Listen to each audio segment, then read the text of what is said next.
Good, happy Saturday morning, everyone. I'm Riley King, and welcome to the Riley King Newscast. Let's get started. First up, we begin with breaking news in the big top story of the morning. Hurricane Harvey downgraded to Category 2 storms as winds weaken. Let's take a listen to the video. This is Madden like you've never seen. This is the year the game looks like the game.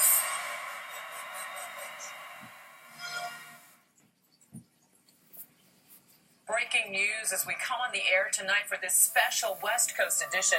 Hurricane Harvey slightly downgraded, but still extremely hazardous. Now a Category 3 storm with winds of 115 miles an hour, barreling through Texas, collapsing buildings, plunging hundreds of thousands into darkness. The damage still unfolding tonight. We begin with Matt Gutman, though, who's been out in the punishing conditions throughout the night in Corpus Christi, just 30 miles from where the hurricane came ashore. Matt, what's happening out there? Hey, Juju, this storm hasn't let up. What it has done is changed direction. The wind now coming from behind me, bearing ever more rain. The major concern right now is getting to the people who need help. But power outages are rampant throughout this part of Texas. 120,000 people in and around Corpus Christi without power right now, and there's all sorts of debris in the roadway. Just a few minutes ago, we've seen panel after panel of plexiglass essentially explode off the building, scattering all over the street here. You don't see it, but I'm actually standing on part of it that blew off the building. These are the kinds of hazards that rescuers are facing, and it's why they're struggling so mightily to get out, to get people the help that they need. Even damage assessments at this point are nearly impossible with this deluge coming down, the streets blackened, and all of this debris out on the roadways. Now, it's going to be some time before rescuers are able to get to everybody who needs it. They're talking about hurricane force winds in and around Rockport. That's a town that really got battered by the eye of the storm for another 12 hours. Okay, that was Matt Gutman reporting. Also, to touch note, 5 hours after Hurricane Harvey made landfall in Texas around 10 p.m. as a Category 4 storm, it was downgraded to a Category 2 storm with maximum sustained winds of 110 miles per hour, a decrease from 130 miles per hour when it made landfall. And once we see the sunrise, we'll see how much damage it is in Texas over there. We will keep you updated on that. That's the major story of the morning. We will keep you updated. Trump to Texas as Hurricane Harvey bears down. Good luck to everybody.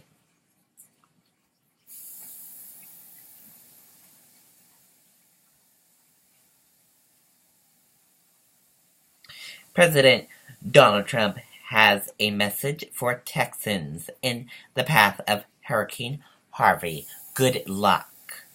Good luck to everybody, Trump said on his way to the Marine One helicopter for a weekend trip to Camp David Retreat. They're going to be safe. Good luck to everybody. Good luck.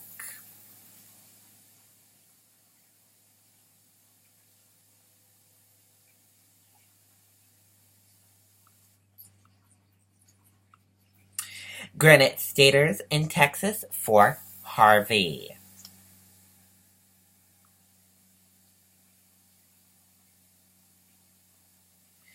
Let's take a listen to this video from WMUR News 9. We're bringing 20 years in the auto sales business in the Epsom-Concord area, and we invite you to experience the way we do business. Our mission is to be New Hampshire's best pre-owned dealer with our commitment to excellent customer service before, during, and after the purchase. We are driven by family values and dedicated to exceeding our customers' expectations. So when you're ready for your next vehicle, visit us at Auto Sweet Car Company, located at Route 4, just 2 miles east of the Epsom Circle in beautiful Epsom, New Hampshire.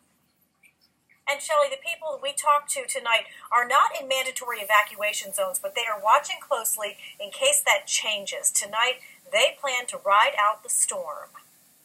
This is my friend John Romano, and he has the number 1 pick. It's a tradition for these UNH grads, a dozen fraternity brothers who get together every year for a fantasy football draft. We're all born and raised in New Hampshire, and we just so happened to pick Austin, Texas as our next destination for our football draft. The airline told them they may not be able to fly out until Monday or Tuesday now, so they're ready to stay put here. While Austin is more inland, they're still expecting rough conditions. 55-mile-per-hour sustained winds, 10 to 12 inches of rain, and really, pretty much we're going to lose power. The latest forecast said we're preparing for that. We have plenty of food, water. I really hope you stay safe. Thank you. Thank you so much. The grocery store, the shelves are empty. I can't find bread, gas, water, or ice anywhere. Closer to the Texas coast, Pembroke native Colleen DeJour now lives in a Houston suburb and has not been ordered to evacuate yet. I lived in New Hampshire my whole life, and I lived through blizzards and everything else, and I'm like, oh, this is just a little rain, but I guess it's a pretty big deal, and it's to be taken very seriously. So yes, I'm a little nervous. Very seriously. The Red Cross is also sending help from New Hampshire. The regional disaster officer and chief communications officer head there tomorrow. The Red Cross already deployed enough supplies to help 20,000 hurricane victims. Live in the studio, Jean Mackin, WMUR News 9. Okay, and there you go on that report. Hopefully everyone there will be safe when they head there, the Granite Staters.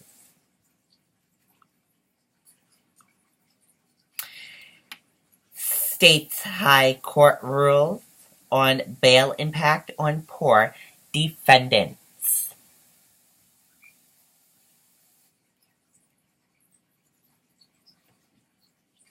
Let's take a listen to this video from WCVB Boston. Coming to the Boston Opera House September 13th through October 1st. Tickets at LexusBroadwayInBoston.com. Staying behind bars because they're too poor to pay for bail. It's an issue that has been the subject of nationwide reform efforts. And 5 Investigates' Karen Anderson is here to tell us about a new Massachusetts court decision that advocates say will help. Karen. Well, bail is supposed to make sure that someone arrested returns to court, but there's increasing concern over its impact on poor people. And now the state Supreme Judicial Court is weighing in. In a ruling issued today, the SJC says judges must consider a defendant's ability to pay when setting bail. The case involves a Hampden County defendant who's been behind bars for 3.5 years because he can't post $40,000 in bail. Advocates applauded the ruling, telling 5 Investigates the purpose of bail is not to punish. The purpose of bail is to make sure that somebody comes back to court. And someone who has a bail imposed, they haven't been proven guilty of anything. They're still presumed to be innocent. And the whole reason bail exists is that someone can post that bail and then they can come back to court. Our clients who don't have the money or the resources to post bail, they are never given that opportunity to post bail because the bail is being set in an amount that they can't pay.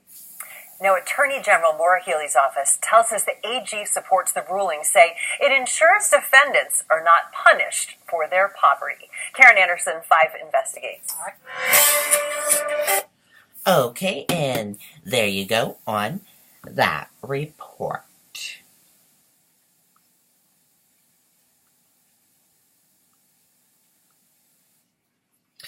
Mainers living in Texas discuss Hurricane Harvey. Let's take a listen.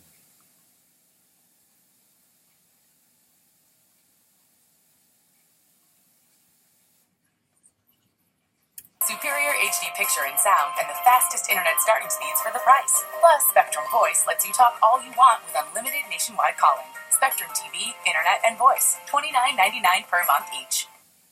We just talked with them just a little bit ago to see how the conditions are from where they are in Texas.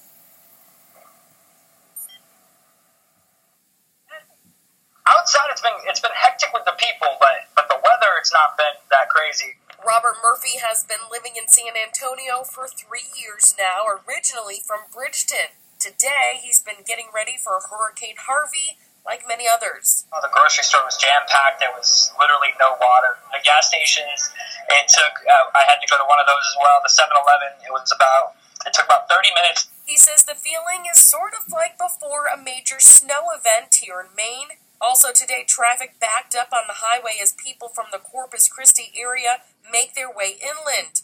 Right now, many in his area on edge as they wait. The body of it's right at Corpus. Corpus is like two hours south of me. But how slow it's moving, that's what's making it really worrisome. We're hunkering down. Over on Galveston Island, Erica Navarro and Jay LaGrosse are keeping an eye on things. Right now, it's just a little wind, rain, sporadic rain. Expecting to get a bit of a show they'll be able to watch and wait out from home. And Jay say that they will continue to watch that. If things do get worse where they are, they will evacuate the area. But right now, nobody is evacuated from the three we've spoken to. Robert, though, is concerned about the storm coming in the overnight hours. We will be talking with them throughout the weekend. Live in the studio tonight, Morgan Sturdivant, WMTW News 8. Okay, and there you go on that video and that report. And that does it for the Riley King Newscast right here on the Riley King Network. I hope you all have a great rest of your Saturday morning and see you back here later on today. And we'll have news reports later on as well. Goodbye, everyone.